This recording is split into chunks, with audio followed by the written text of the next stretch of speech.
School വിദ്യാഭ്യാസ കാലത്ത്, സെമിനാരി പഠനകാലത്ത്, പിന്നീട് ഉപരിപഠനം റോമിൽ കാനൻലോയിൽ നടത്തിയ കാലത്ത് എല്ലാം അദ്ദേഹം വളരെയേറെ അധ്വാനിച്ച് ക്ലേശിച്ച് തൻ്റെ കഴിവുകളെ വികസിപ്പിച്ചു. ദൈവം നൽകിയ അനുഗ്രഹങ്ങൾക്കെല്ലാം ഒരു പൂർത്തീകരണമുണ്ടാക്കാൻ പരിശ്രമിച്ചു. പിന്നീട് അദ്ദേഹം നമ്മുടെ സഭയിലെ ഒരു പ്രസിദ്ധ അതിരൂപതയായ തൃശ്ശൂരിലാണ് തൻ്റെ സേവനം വൈദികനായിട്ട് നിർവഹിച്ച് തുടങ്ങിയത്. വൈദികനായിട്ട് പല രംഗങ്ങളിൽ അദ്ദേഹം പ്രവർത്തിച്ചു. രൂപതയിലെ പള്ളികളിൽ സേവനം ചെയ്തു. സെമിനാരിയിലെ അധ്യാപകനായി, മേരിമാതാ സെമിനാരിയുടെ റക്ടറായി, പിന്നീട് വികാരി ജനറലായി. അതിനുശേഷം ആണ് ശംഷാബാദ് രൂപതയുടെ മെത്രാനായിട്ട് നിയമിക്കപ്പെട്ടത്.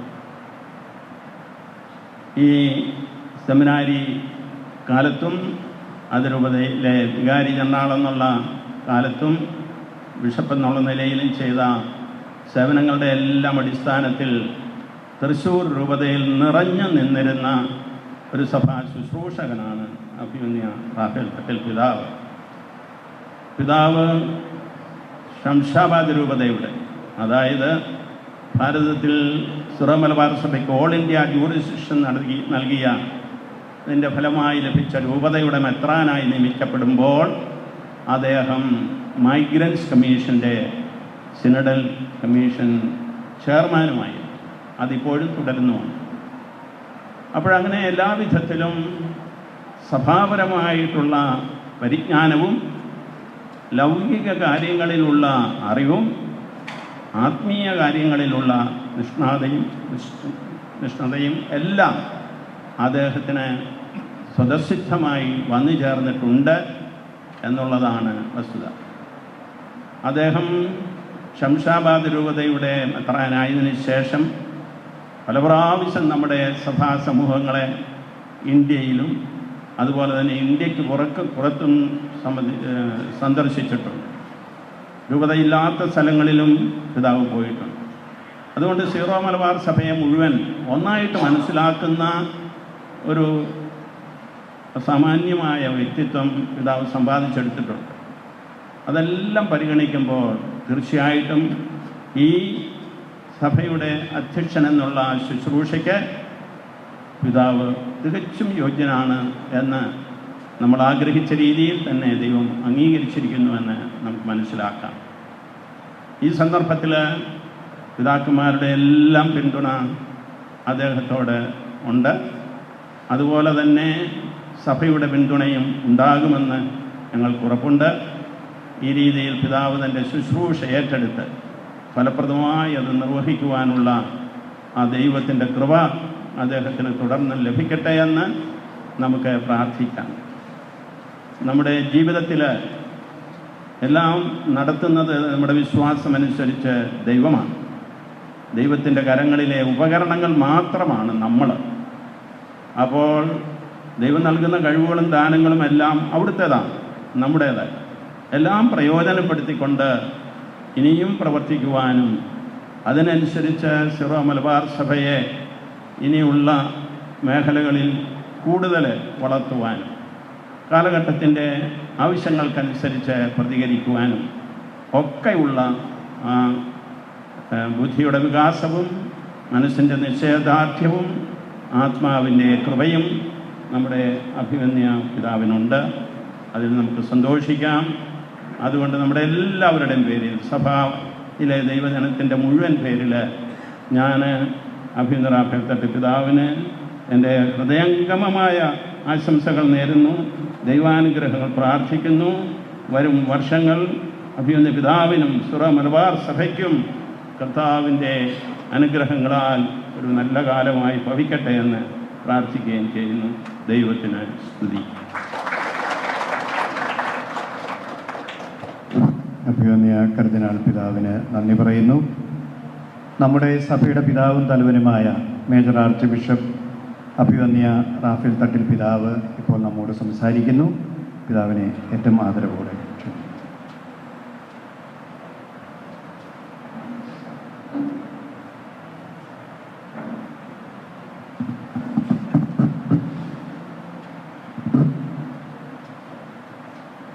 നമുക്കെല്ലാവർക്കും വളരെ ബഹുമാന്യനും പ്രിയങ്കരനുമായിട്ടുള്ള മേജർ ആർച്ച് ബിഷപ്പ് എമിരിറ്റസ് ബഹുമാനപ്പെട്ട ജോർജ് ആലഞ്ചേരി വലിയ മെത്രാപ്പൊലീത്ത പിതാവേ, സ്നേഹമുള്ള സഹോദര മെത്രാന്മാരെ, വാത്സല്യമുള്ള സിസ്റ്റേഴ്സ്, വൈദികരെ, സഹോദരി സഹോദരങ്ങളെ, തൃശ്ശൂർ പട്ടണത്തിലാണ് എൻ്റെ വീട്. തൃശ്ശൂര് പുത്തൻപള്ളി ബസിലിക്കയാണ് എൻ്റെ ഇടവക. ഞാൻ വീട്ടിലെ 10ാമത്തെ മകനാണ്, ഇളയതുമാണ്. ഞാൻ വൈദികനായിട്ട് 44 വർഷങ്ങൾ പൂർത്തിയാകാണ്.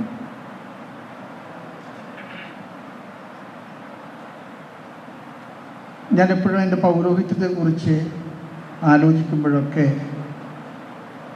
എൻ്റെ മനസ്സിലോർക്കാൻ ഏറ്റവും ഇഷ്ടമുള്ളത് യോഹന്നാൻ്റെ സുവിശേഷത്തിൽ 6ാമത്തെ അധ്യായത്തിൽ അപ്പം വർദ്ധിപ്പിച്ച കർത്താവിൻ്റെ ആദ്യത്തെ അടയാളമാണ്.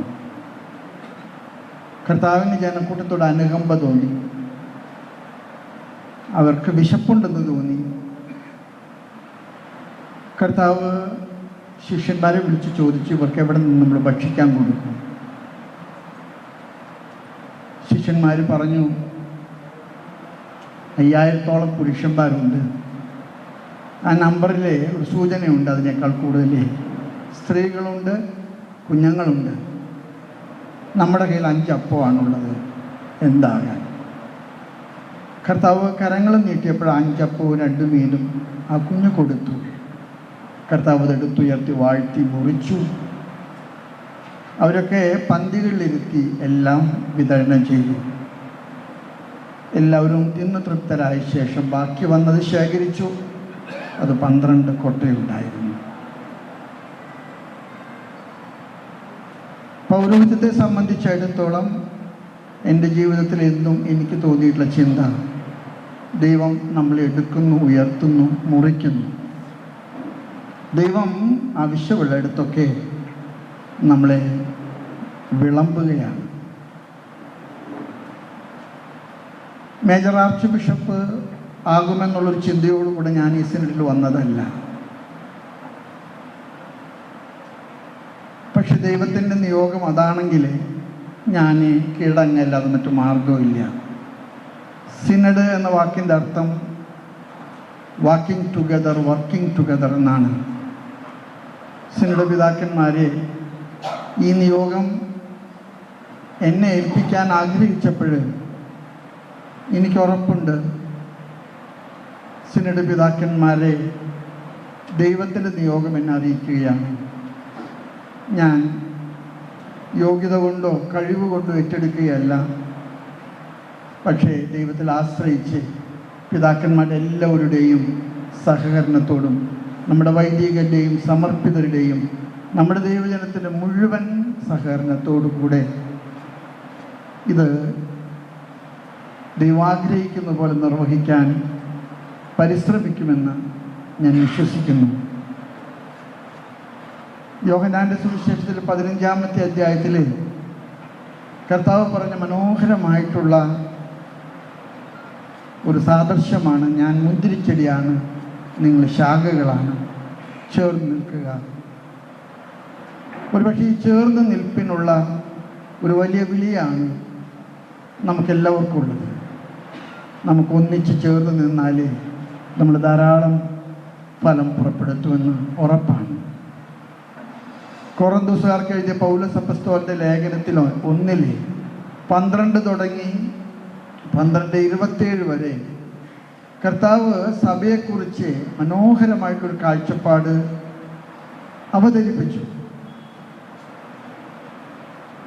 സഭ ദൈവത്തിൻ്റെ മൗലിക ശരീരമാണ്. കർത്താവാണ് ശിരസ്, നമ്മൾ അവയവങ്ങളാണ്. നമ്മൾക്ക് ഒന്നിച്ച് പ്രവർത്തിക്കാൻ കഴിയട്ടെ. ഒരു ശരീരത്തിൽ ഒന്നിച്ച് പ്രവർത്തിക്കുന്നതാണല്ലോ ആരോഗ്യം. നമുക്ക് ഒന്നിച്ച് പ്രവർത്തിക്കാൻ ദൈവം അനുഗ്രഹം നൽകും. ഞാനതിന് നേതൃത്വം കൊടുക്കാൻ വിളിക്കപ്പെട്ടു എന്നതിൻ്റെ പേരിൽ എൻ്റെ ഉത്തരവാദിത്തം നിങ്ങളോട് സഹകരിക്കുക എന്നുള്ളതാണ്.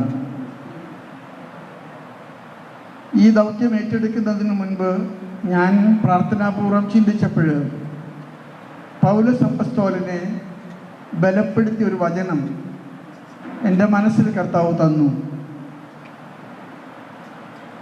2 കൊറിന്തോസുകാർക്ക് എഴുതിയ ലേഖനത്തിലെ 12-ാമത്തെ 9-ാമത്തെ വചനം, നിനക്ക് വേറെ ഒന്നും വേണ്ട, എൻ്റെ കൃപ മതി. My grace is sufficient for you. സ്നേഹമുള്ള അഭിനന്ദ പിതാക്കന്മാരെ, സഹോദരങ്ങളെ, നിങ്ങളുടെ എല്ലാവരുടെയും സഹകരണം ഞാൻ അപേക്ഷിക്കുകയാണ്. മെത്രാൻ ഒരു സ്വകാര്യ സ്വത്തല്ല, മെത്രാൻ എല്ലാവരുടെയും പൊതു സ്വത്താണ്. അതുകൊണ്ട് എൻ്റെ ദൗത്യം കുറേ കൂടെ നിങ്ങളുടെ കൂടെ ആയിരിക്കുക, നിങ്ങൾക്ക് വേണ്ടി ആയിരിക്കുക എന്നുള്ളതാണ്. ഞാൻ ഈ കാര്യത്തിൽ ദൈവത്തിൽ ആശ്രയിക്കുന്നു. കൊറിന്തോസുകാർക്ക് എഴുതിയ ലേഖനത്തിൽ പറയുന്നത് പോലെ നമുക്കൊന്നിച്ച് പ്രവർത്തിക്കാൻ സാധിക്കട്ടെ. എവിടെയെങ്കിലൊക്കെ നമുക്ക് കുറവുകളുണ്ടെങ്കിൽ അത് മറ്റ് അവയവങ്ങൾ ചേർന്ന് അത് പരിഹരിക്കണം. അങ്ങനെ പരിഹരിക്കുന്ന ഒരു ശൈലിയായിരിക്കണം എൻ്റേതെന്ന് ഞാൻ വിശ്വസിക്കുന്നു. എനിക്കൊറ്റയ്ക്ക് എല്ലാം ഭംഗിയായിട്ട് ചെയ്യാൻ സാധിക്കുമെന്ന് ഞാൻ കരുതിയിട്ടല്ല. പക്ഷെ നമ്മളെല്ലാവരും കൂടെ ഒന്നിച്ചു നിന്നാൽ കർത്താവ് നമ്മിലൂടെ അത്ഭുതങ്ങൾ പ്രവർത്തിക്കും. ഞാൻ ദീർഘമായിട്ട് സംസാരിക്കുന്നത് ശരിയില്ലെന്ന് എനിക്കറിയാം. ഞാൻ വീട്ടിലായിരിക്കുമ്പോൾ അമ്മ മരിക്കുന്നതിന് മുമ്പ് എന്നെ ഏൽപ്പിച്ച ഒരു സമ്മാനമുണ്ട്. ഞാൻ ഇന്നും ചൊല്ലിക്കൊണ്ടിരിക്കുന്ന കൊന്ത. അമ്മ എന്നോട് പറഞ്ഞിട്ടുണ്ട്, നീ അത് സൂക്ഷിച്ചേക്കണം, നീ അത് കളഞ്ഞേക്കരുത്. പരിശുദ്ധ അമ്മ വഴി നടത്തും. കാനായിലെ കല്യാണ വിരുന്നിലെ ഏറ്റവും വലിയ ഒരു പ്രതിസന്ധിയുടെ നടുവിൽ വീഞ്ഞ് തീർന്നു പോയപ്പോൾ, അപമാനത്തിൻ്റെ അപഹാസ്യതയുടെ നടുവിൽ അമ്മ പറഞ്ഞു, മകനെ അവർക്ക് വീഞ്ഞില്ല. ഒരുപക്ഷെ സാഹചര്യങ്ങൾ വീഞ്ഞ് തീർന്നു പോയ കൽബർണികളുടേതായിട്ടുള്ള അപമാനത്തിൻ്റെയും സങ്കടങ്ങളുടെയും സംഘർഷങ്ങളുടെയും ഒക്കെ കാലാവസ്ഥയാണ്. പക്ഷെ സാരമില്ല, അമ്മ അതെല്ലാം നമുക്ക് അനുകൂലമാക്കും. ആ ദാസന്മാർ പറഞ്ഞ കാര്യം വളരെ സത്യമാണ്. ഏറ്റവും മേൽത്തരം വീഞ്ഞ് രുചിച്ച കലവറ പ്രമാണി ചോദിച്ചത് എവിടെ നിന്നാണ്? മറുപടി ഇതായിരുന്നു, വെള്ളം കോരി കൽബനിൽ നിറച്ച ദാസന്മാർക്കല്ലാതെ മറ്റാർക്കും അതറിയാൻ പാടില്ല. നമ്മുടെ സഭയുടെ വളർച്ച അതാണ്. നമ്മൾ മെത്രാന്മാരെ കലവറ പ്രമാണികളായിരിക്കാം, പക്ഷെ നമ്മുടെ സഭയുടെ വളർച്ചയും വലുപ്പവും ഒക്കെ നമ്മുടെ വൈദികരും നമ്മുടെ സമർപ്പിതരും നമ്മുടെ അൽമായരും നമ്മുടെ കുടുംബങ്ങളും നടത്തുന്ന കഠിനാധ്വാനത്തിൻ്റെ ഫലമാണ്. ഞാൻ ദീർഘിപ്പിക്കില്ല. എല്ലാവരോടും നന്ദി. ഇന്ന് ഇവിടെ വന്നു ചേർന്ന മാധ്യമപ്രവർത്തകരോട് ഒരുപാട് കടപ്പാടുണ്ട്. ഈ വിശേഷം എല്ലാവരും അറിയിക്കാൻ തുടർന്നും നിങ്ങളുടെ സഹകരണവും നിങ്ങളുടെ സഹായവും ഞങ്ങളോടുകൂടി ഉണ്ടായിരിക്കണം എന്ന് ഞാൻ അഭ്യർത്ഥിക്കുന്നു. എന്നെ കാണുന്ന ഓൺലൈനിൽ കാണുന്ന എല്ലാവരോടും എനിക്ക് പറയാനുള്ളത്, തട്ടിൽ പിതാവ് മേജർ ആർച്ച് ബിഷപ്പായി തിരഞ്ഞെടുക്കപ്പെട്ടുവെങ്കിലും ഒരു മാറ്റവും എനിക്ക് വന്നിട്ടില്ല. നിങ്ങളുടെ പഴയ തട്ടിലച്ചൻ, നിങ്ങളുടെ പഴയ തട്ടിൽ പിതാവ് തുടരുന്നു. നന്ദി, നമസ്കാരം. പിതാവിന് നമുക്ക് സ്നേഹത്തോടെ നന്ദി പറയാം. സിറോ മലബാർ സഭയിലെ സിനഡ് പിതാക്കന്മാരെല്ലാവരും ഇപ്പോൾ പുതിയ മേജർ ആർച്ച് ബിഷപ്പിനോട് തങ്ങൾക്കുള്ള സ്നേഹവും ആദരവും പ്രകടിപ്പിച്ചുകൊണ്ട് ആശംസകൾ അർപ്പിക്കുന്ന അവസരമാണ്. അതിനുവേണ്ടി അഭിനന്ദ പിതാക്കന്മാർ സ്റ്റേജിലേക്ക് വരണം എന്ന് അഭ്യർത്ഥിക്കുന്നു. അതിനുശേഷം മറ്റുള്ളവർക്കും മേജർ ആർച്ച് ബിഷപ്പിന് ആശംസകൾ അർപ്പിക്കാനുള്ള അവസരമുണ്ടായിരിക്കുന്നതാണ്.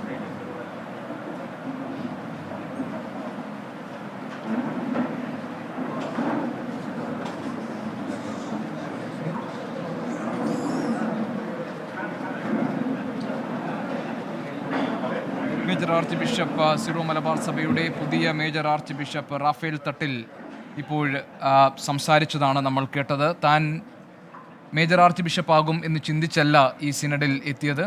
ഇത് ദൈവത്തിൻ്റെ നിയോഗമാണെങ്കിൽ അത് അംഗീകരിക്കാതെ മറ്റു വഴിയില്ലല്ലോ എന്നാണ് അദ്ദേഹം ചോദിച്ചത്.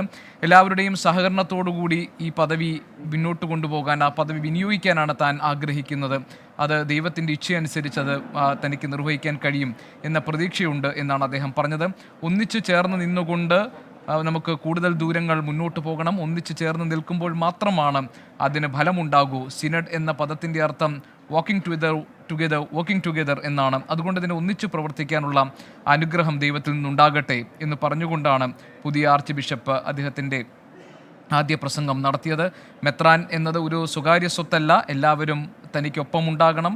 ഒറ്റയ്ക്ക് നിന്നുകൊണ്ട് തനിക്ക് ഒന്നും ചെയ്യാൻ കഴിയില്ല. എല്ലാവരും ഒരുമിച്ച് നിൽക്കുമ്പോൾ മാത്രമാണ് തൻ്റെ പ്രവർത്തനങ്ങൾക്കും തൻ്റെ കർമ്മത്തിനും ഫലമുണ്ടാവുകയുള്ളൂ എന്ന് പറഞ്ഞ് അദ്ദേഹം മാധ്യമപ്രവർത്തകർക്ക് നന്ദി പറഞ്ഞു.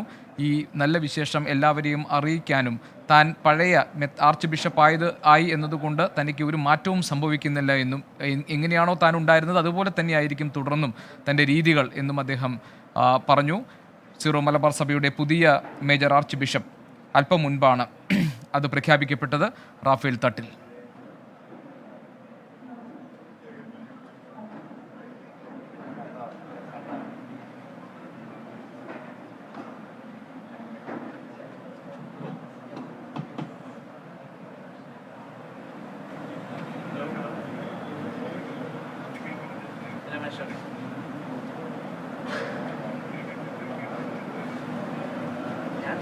റാഫേൽ തട്ടിൽ 1956 ഏപ്രിൽ 21 തൃശ്ശൂരിൽ ജനിച്ചു. തൃശ്ശൂർ സെൻറ് തോമസ് കോളേജ് ഹൈസ്കൂളിൽ സ്കൂൾ വിദ്യാഭ്യാസം പൂർത്തിയാക്കിയ തട്ടിൽ 1971 ജൂലൈ 4 തോപ്പിലെ സെൻറ് മേരീസ് മൈനർ സെമിനാരിയിൽ ചേർന്നു. വടവാതൂർ സെൻറ് തോമസ് അപ്പസ്റ്റലിക് സെമിനാരിയിലായിരുന്നു സഭാപഠനം. 1980 ഡിസംബർ 21 മാർ ജോസഫ് കുണ്ടുകുളം അദ്ദേഹത്തെ വൈദികനായി അഭിഷേകം ചെയ്തു. സിനഡിനെത്തുമ്പോൾ താൻ ഇത്തരമൊരു പദവി ഒരിക്കലും ആഗ്രഹിച്ചിരുന്നില്ല. അത് ദൈവനിയോഗമാണ് എന്നാണ് മേജർ ആർച്ച് ബിഷപ്പ് ഇപ്പോൾ പറഞ്ഞത്. ശ്രീകാന്ത് ഞങ്ങളുടെ പ്രതിനിധി വിവരങ്ങളുമായുണ്ട്. ശ്രീകാന്ത് പറയൂ. 1956 ഏപ്രിൽ 21 തൃശ്ശൂരിലാണ് അദ്ദേഹത്തിന്റെ ജനനം നടക്കുന്നത്. തൃശ്ശൂർ സെന്റ് തോമസ് കോളേജ് ഹൈസ്കൂളിൽ സ്കൂൾ വിദ്യാഭ്യാസം പൂർത്തിയാക്കിയ Thattil 1971 July 4 തോപ്പിലെ saint Mary's minor സെമിനാരിയിൽ ചേർന്നു. വടവാതൂർ സെന്റ് തോമസ് അപ്പസ്റ്റോലിക് സെമിനാരിയിൽ സഭാപഠനം നടത്തുകയുണ്ടായി. 1980 ഡിസംബർ 21 മാർ ജോസഫ് കുണ്ടുകുളം അദ്ദേഹത്തെ വൈദികനായി അഭിഷേകം ചെയ്യുകയും ചെയ്തു. അദ്ദേഹത്തിന്റെ വൈദിക ജീവിതം ആരംഭിക്കുന്നത് ഇവിടം മുതലാണ്. മറ്റൊരു പ്രധാനപ്പെട്ട അദ്ദേഹത്തിന്റെ ഈ വൈദിക ജീവിതത്തിലെ നാൾവഴിയിലേക്ക് വന്നാൽ തട്ടിലിനെ ആദ്യം അരണാട്ടുകര അസിസ്റ്റന്റ് വികാരിയായും പിന്നീട് മൈനർ സെമിനാരി ഫാദർ പ്രിഫെക്റ്റായും നിയമിക്കുകയുണ്ടായി. ദൈവശാസ്ത്രത്തിൽ ബാച്ചിലർ ഓഫ് കാനൻ ലോയും ഡോക്ടറേറ്റും ചെയ്യുന്നതിനായി റോമിലെ പൊന്തഫിക്കൽ ഓറിയന്റൽ ഇൻസ്റ്റിറ്റ്യൂട്ടിലേക്ക് അദ്ദേഹത്തെ അയച്ചു. റോമിൽ നിന്നും മടങ്ങിയെത്തിയ അദ്ദേഹം മതബോധന വിഭാഗത്തിന്റെ ഡയറക്ടറായി പിന്നീട് നിയമിതനായി. 1998 മേരി മാതാ മേജർ സെമിനാരിയുടെ ആദ്യ റെക്ടറായി അദ്ദേഹം നിയമിതനായി. 2010 ജനുവരി 15 തൃശ്ശൂർ സീറോ മലബാർ കത്തോലിക്ക അതിരൂപതയുടെ സഹായമെത്രാനായും ബുറൂണിയിലെ ടൈറ്റുലർ ബിഷപ്പായും അദ്ദേഹം നിയമിതനായി. പ്രധാനപ്പെട്ട ചുമതലകളിലേക്ക് അദ്ദേഹം അങ്ങനെ കടന്നു വരികയാണ്. മേജർ എപ്പിസ്കോപ്പൽ സഭയുടെ എപ്പിസ്കോപ്പൽ സഭയുടെ ശരിയായ പ്രദേശത്തിന് പുറത്ത് താമസിക്കുന്ന ഇന്ത്യയിലെ സീറോ മലബാർ വിശ്വാസികൾക്കായുള്ള അപ്പസ്തോലിക് വിസിറ്ററുടെ ഓഫീസിലേക്ക് ഫ്രാൻസിസ് മാർപ്പാപ്പ ബിഷപ്പ് റാഫേൽ തട്ടിനെ പിന്നീട് നിയമിക്കുകയും ചെയ്തു. 2017 ഒക്ടോബർ 10 തെലങ്കാന ശംഷാബാദിലെ സീറോ മലബാർ കാത്തലിക് എപ്പാർക്കിയുടെ ആദ്യത്തെ ബിഷപ്പായി ഫ്രാൻസിസ് ഫ്രാൻസിസ് മാർപ്പാപ്പ അദ്ദേഹത്തെ നാമകരണം ചെയ്യുകയും ചെയ്തു. 2018 ജനുവരി 7-ന് അദ്ദേഹത്തിൻ്റെ സ്ഥാനാരോഹണം നടക്കുകയും ചെയ്യുകയുണ്ടായി. അദ്ദേഹത്തിൻ്റെ ജീവിത നാൾ വഴി ആണ് ഈ പറഞ്ഞത്. ഏറ്റവും പ്രധാനപ്പെട്ട ഒരു കാര്യം, ഈ സഭാ സിനഡ് 7-ാം തീയതി ആരംഭിക്കുമ്പോൾ പറഞ്ഞു കേട്ടിരുന്ന ഈ മേജർ ആർച്ച് ബിഷപ്പ് സ്ഥാനത്തേക്ക് വരാൻ സാധ്യതയുണ്ടെന്ന് പറഞ്ഞു കേട്ടിരുന്ന പേരുകൾ മറ്റ് പലതുമായിരുന്നു. അത് മാർ ജോസഫ് കല്ലറങ്ങാട്ടിൻ്റെ പേരടക്കം അവസാന നിമിഷം വരെ ഉണ്ടായിരുന്നു. പക്ഷേ അതെല്ലാം തള്ളിക്കൊണ്ട് പുതുതായി ശംഷാബാദ് സഭയുടെ അധിപനായിട്ടുള്ള തട്ടേൽ പിതാവ് കടന്നു വരികയാണ് ഉണ്ടായത്. അദ്ദേഹത്തെ തെരഞ്ഞെടുക്കുകയാണ് ഉണ്ടായത്. വത്തിക്കാൻ്റെ അനുമതി കൂടി കിട്ടിയ ശേഷമാണ് 4:30 വാർത്താ സമ്മേളനം വിളിച്ച് പ്രഖ്യാപനം നടത്തിയിരിക്കുന്നത്. ഇനി അദ്ദേഹത്തിന് മുന്നിലുള്ള ഏറ്റവും പ്രധാനപ്പെട്ട ദൗത്യമെന്ന് പറയുന്നത് സീറോ മലബാർ സഭയിൽ നിലനിൽക്കുന്ന ഈ കുർബാന തർക്കമടക്കമുള്ള വിഷയങ്ങൾ പരിഹരിക്കലാണ്. ആ കുർബാന തർക്കമടക്കമുള്ള വിഷയങ്ങൾ അദ്ദേഹത്തിന് ചർച്ചകളിലൂടെ, സംവാദത്തിലൂടെ പരിഹരിക്കാൻ സാധിക്കുമോ എന്നുള്ളതാണ് ഏവരും ഉറ്റുനോക്കുന്നത്. സഭയെ പിടിച്ചുലച്ചുകൊണ്ടിരിക്കുന്ന പ്രധാനപ്പെട്ട വിഷയങ്ങളിലൊന്നാണത്. ഈ സഭാവിശ്വാസികൾക്കിടയിൽ ഭിന്നിപ്പുണ്ടാക്കിയ, അത് ചേരിതിരിഞ്ഞുള്ള തെരുവുയുദ്ധത്തിലേക്ക് വരെ പോയ പ്രശ്നമാണ്. അത് അദ്ദേഹത്തിന് എങ്ങനെ പരിഹരിക്കാൻ സാധിക്കും എന്നുള്ളതാണ് ഇനി കാത്തിരുന്ന് കാണേണ്ടത്. അതിലടക്കം ഒരു പക്ഷേ തീരുമാനം അദ്ദേഹത്തിന് അധികം താമസിയാതെ എടുക്കേണ്ടി വരും. നാളെ സ്ഥാനാരോഹണം അദ്ദേഹത്തിൻ്റെ നടക്കും എന്നാണ് മനസ്സിലാക്കാൻ സാധിക്കുന്നത്. പ്രധാനപ്പെട്ട ചുമതലയിലേക്ക് സീറോ മലബാർ സഭയുടെ തലവനായി, അധ്യക്ഷനായി ഒടുവിൽ ശംഷാബാദ് രൂപതയിൽ നിന്നും എത്തിയിരിക്കുന്നു. ഫാദർ തട്ടേൽ പിതാവ് എത്തിയിരിക്കുന്നു. മേജർ ആർച്ച് ബിഷപ്പായി അദ്ദേഹത്തെ വത്തിക്കാൻ തിരഞ്ഞെടുക്കുന്നതിന് വത്തിക്കാൻ അനുമതിയും നൽകിയിരിക്കുന്നു. പ്രധാനപ്പെട്ട തീരുമാനമാണ് ഇന്നുണ്ടായിട്ടുള്ളത്. ശരി ശ്രീകാന്ത്, എല്ലാവരുടെയും സഹകരണത്തോടെ ഈ പദവി വിനിയോഗിക്കുമെന്നാണ് പുതിയ മേജർ ആർച്ച് ബിഷപ്പ് സഭയുടെ പുതിയ നാഥൻ പറഞ്ഞിരിക്കുന്നത്. ഒന്നിച്ചു ചേർന്ന് നിൽക്കണമെങ്കിൽ മാത്രമേ കൂടുതൽ ഫലമുണ്ടാകൂ. ഒന്നിച്ച് പ്രവർത്തിക്കാൻ ദൈവം അനുഗ്രഹം നൽകിയിരിക്കുന്നു. മെത്രാൻ എന്നതൊരു സ്വകാര്യ സ്വത്തല്ല, എല്ലാവരും ഒപ്പം ഉണ്ടാകണം. തനിക്ക് ഒറ്റയ്ക്ക് ഒന്നും ചെയ്യാനാകില്ല, എല്ലാവരും ഒരുമിച്ച് നിൽക്കണം എന്നാണ് റാഫേൽ തട്ടിൽ, പുതിയ സിറോ മലബാർ സഭയുടെ പുതിയ മേജർ ആർച്ച് ബിഷപ്പ് അറിയിച്ചിരിക്കുന്നത്. ദൈവത്തിൻ്റെ നിയോഗമാണ്. താൻ സിനഡിൽ പങ്കെടുത്തത് ഒരിക്കലും ഈ പദവി ആഗ്രഹിച്ചിട്ടല്ല, അങ്ങനെ കരുതിയിരുന്നുമില്ല.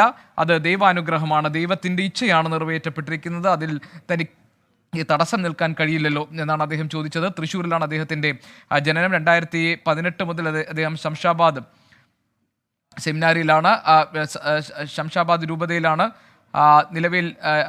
ശംഷാബാദ് രൂപത അധ്യക്ഷനാണ് അദ്ദേഹം. ഇപ്പോൾ അവിടെ നടക്കുന്ന ചടങ്ങുകൾ, അതിൻ്റെ തത്സമയ ദൃശ്യങ്ങൾ നമുക്ക് കാണാൻ കഴിയും. കർത്താവായ ഈശോയെ ഞങ്ങളങ്ങ് ആരാധിക്കുന്നു, സ്തുതിക്കുന്നു, എനിക്ക് നന്ദി പറയുന്നു. ഞങ്ങളുടെ പിതാവായ മാർത്തോമാ ശ്ലീഹായുടെ മാധ്യസ്ഥവും പ്രാസ്യമയുടെയും ചാവറിയും ദേവസഹായം പിള്ളയുടെയും വാഴ്ത്തപ്പെട്ട കുഞ്ഞച്ചിൻ്റെയും റാണി മരിയായിട്ട് മാധ്യസ്ഥം ഞങ്ങളുടെ കൂടി വർക്കിന് കാരണമായ ഈ പുതിയ ഉത്തരവാദിത്വം നിർവഹിക്കാനുള്ള കൃപ ഞങ്ങൾക്ക് നൽകണേ. നമ്മുടെ കർത്താവിൻ്റെ കൃപയും പിതാവായ ദൈവത്തിൻ്റെ സ്നേഹവും പരിശുദ്ധ റൂഹായുടെ നൽവരങ്ങളും നിങ്ങളോടും നമ്മുടെ കൂട്ടായ്മയോടും ഉണ്ടായിരിക്കട്ടെ, ഇപ്പോഴും എപ്പോഴും എന്നേക്കും. ഈശോ മിശിഹായിക്ക് സ്തുതിയായിരിക്കട്ടെ, എപ്പോഴും എപ്പോഴും സ്തുതിയായിരിക്കട്ടെ. ഈ സമ്മേളനത്തിൽ പങ്കെടുത്ത എല്ലാവർക്കും സ്ഥാനമൊഴിഞ്ഞ കർദിനാൾ മാർ ജോർജ് ആലഞ്ചേരിയുടെ പിൻഗാമിയായി സിറോ മലബാർ സഭയുടെ പുതിയ major archbishop Shamshabad bishop Mar Raphael തട്ടിലിനെ തിരഞ്ഞെടുത്തിരിക്കുന്നു. 68 വയസ്സാണ് അദ്ദേഹത്തിന്. സഭാ ആസ്ഥാനമായ കാക്കനാട് സെന്റ് തോമസ് മൗണ്ടിൽ നടന്ന സിനഡ് യോഗത്തിലാണ് പുതിയ മേജർ ആർച്ച് ബിഷപ്പിനെ തിരഞ്ഞെടുത്തത്. അദ്ദേഹം അല്പം മുൻപ് മാധ്യമങ്ങളോട് സംസാരിച്ചു. ഉച്ചകഴിഞ്ഞ് 2:30 ഈ ഓഡിറ്റോറിയത്തിൽ വെച്ചായിരിക്കും സ്ഥാനാരോഹണ കർമ്മങ്ങൾ